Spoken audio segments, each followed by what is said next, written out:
a market drop uh, before the holiday, and yet the weather conditions in the West. Jerry Gidel is ready to talk about this and more right here on Connected Farmer, your channel to keep you up to date with the latest trends in agriculture and livestock.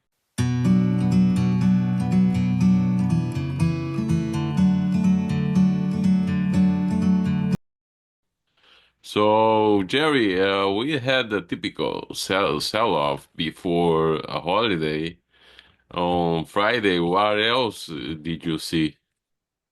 Well, this week we Not Friday, on Thursday before the Good Friday. yes, the 3-day weekend started on Friday. Normally it goes through Monday, but sorry, we're off to kind of a bouncy start here. It turns out that the market activity this week is back and forth. We had a really kind of firm one last week, and we kind of went sideways, actually, considering the shortened week and a few other things. Uh, the weather situations in different places, particularly if wheat maybe gave us a little bit of strength this week with lack of moisture in the southern plains, and that the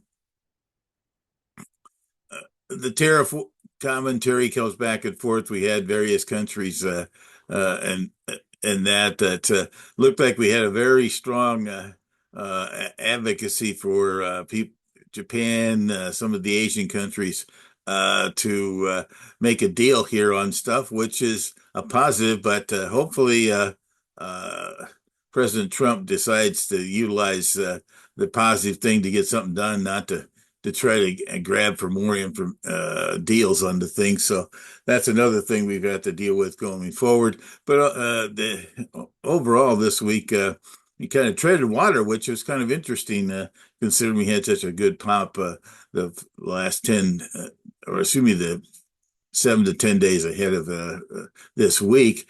And I think it's to some extent back to the fact that we haven't really had the greatest spring progress here.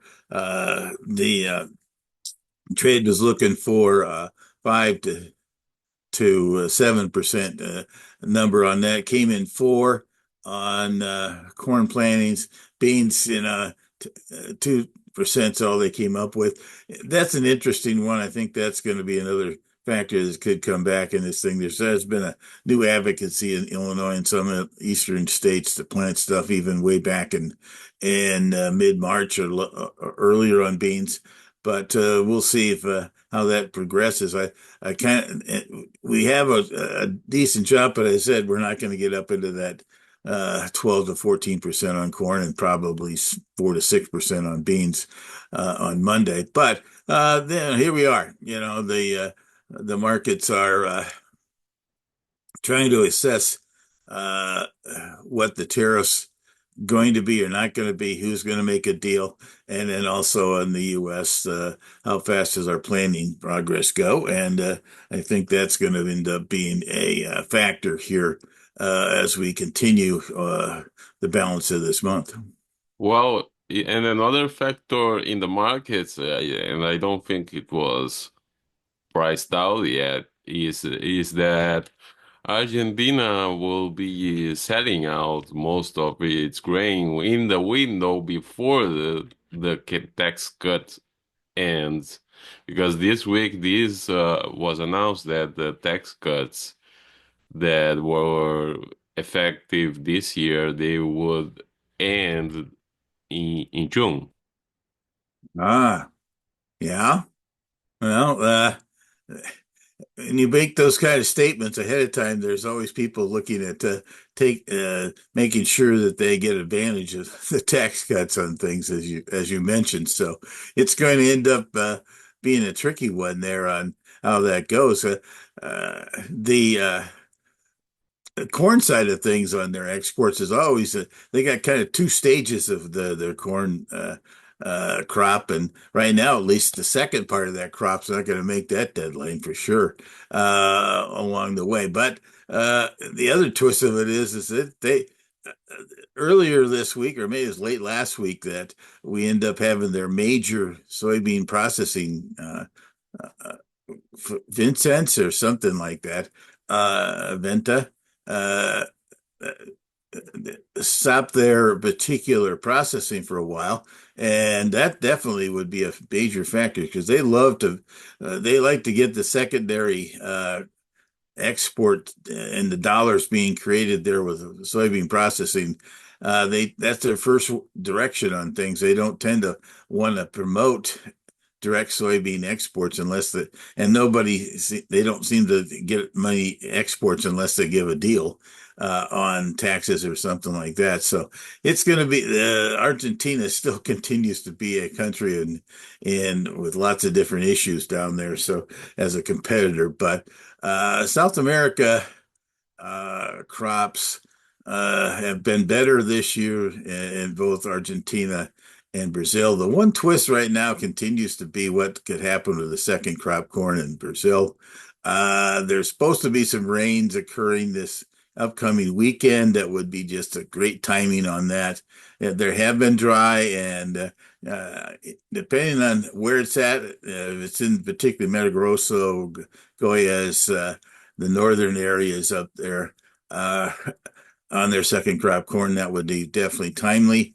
So things have been slipping away a little bit on moisture, and if somehow or other the rain keeps going further north into the Amazon or something like that, that would definitely be a factor here on Brazil's second crop corn output. But right now, the trade is not, getting too excited about that primarily because of this current forecast of a pretty good rain this upcoming weekend.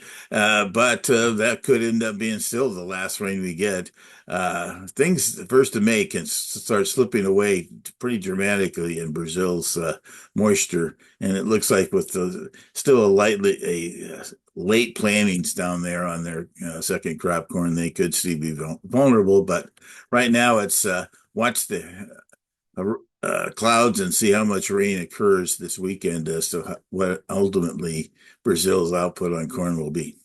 Yes, and also we have the full market week next week, and I think perhaps there will be some trade announcements, but I'm not really sure. There are a lot of things being talked about the EU, but nothing official. Also, the US is starting to negotiate with China before China. Oh yeah, yeah. The one that seemed to get a lot of notoriety was that Japan and the U.S. had really supposedly made some great progress and things like that along the way. And then, like you say, Europe was on the agenda. That things have been positive in their talks between them. But then I think it was on Thursday, President Trump kind of slowed down the idea that he was going to have some deal quickly announced on anything from there. He's always the negotiator trying to get his last nickel, and that might not help on some of these things along the way. But there are positives here, and hopefully we do get uh, that our at least our allies together. It's the one negotiating situation which China seems to be that neither side wants to be the one that's saying that we'll have a meeting. If we do that, then I'm the weak guy. And so that's the other feature on that one. But between the two leaders there, nobody wants to have anything that suggests that they are the ones begging for a deal from there. So that's the interesting twist. But we definitely need to get this whole situation worked out. And we have 90 days. We probably utilized about what? Uh, Anywhere from 14 to 20 of them so far and so we need to keep going ahead and hopefully get some deals done. It doesn't have to be with China, and that would be a positive here if that occurred next week. But I'd have to say we might not see any deals until we get into May on these things. It'd be my suspicions primarily because nobody wants to be uh, showing that they're the weak link in these particular negotiations, and that's definitely a factor when you're dealing with international pride. All right, we'll check next week, and we hope the markets bounce. Yes, that is definitely a potential here.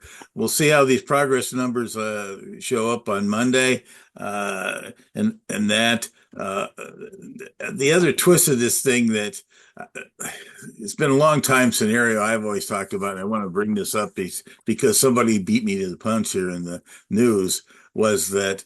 Uh, with the expansion we're having in corn here in the U.S., we're pushing out into the Great Plains. We're doing North and South Dakota, Kansas, Colorado, uh, and that even Texas.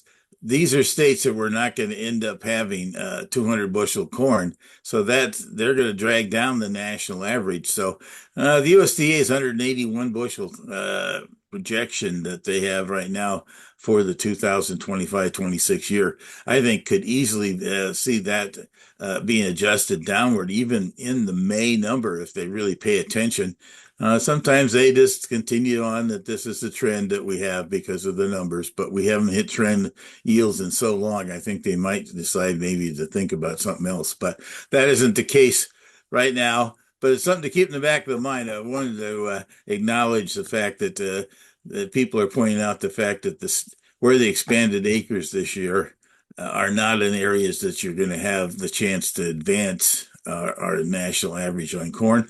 And to some extent on beans, we are having a chance to maybe go that way because we're putting more of the beans in the better producing states. But that's just a long-term comment that I didn't want to miss out on that. But overall, it's this coming week is end up being a could be another choppy week as we go here and see how our progress is at this point. But the one thing that we're going to have to deal with is how much rain we have in Brazil, and if that's going to help the corn market or corn output down there. We're going to find that out early this week. Hopefully, it doesn't crash and burn us too big. All right, thank you very much. Happy Easter. Same to you, sir. Have a good day.